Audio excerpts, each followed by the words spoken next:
I have to cancel my appointment. I have to meet my teacher after Maghrib prayer. To report Juz Amma memorizing. To report Juz Amma memorizing. Do it another time. So we can do it another time. Canceling and If you have question or it's not clear, you can ask me.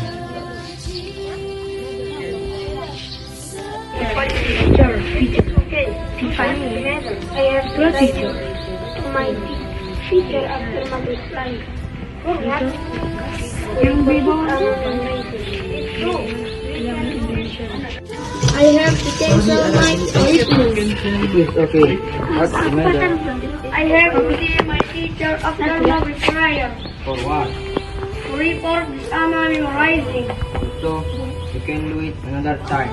Sorry, Arabi. I have to cancel my appointment.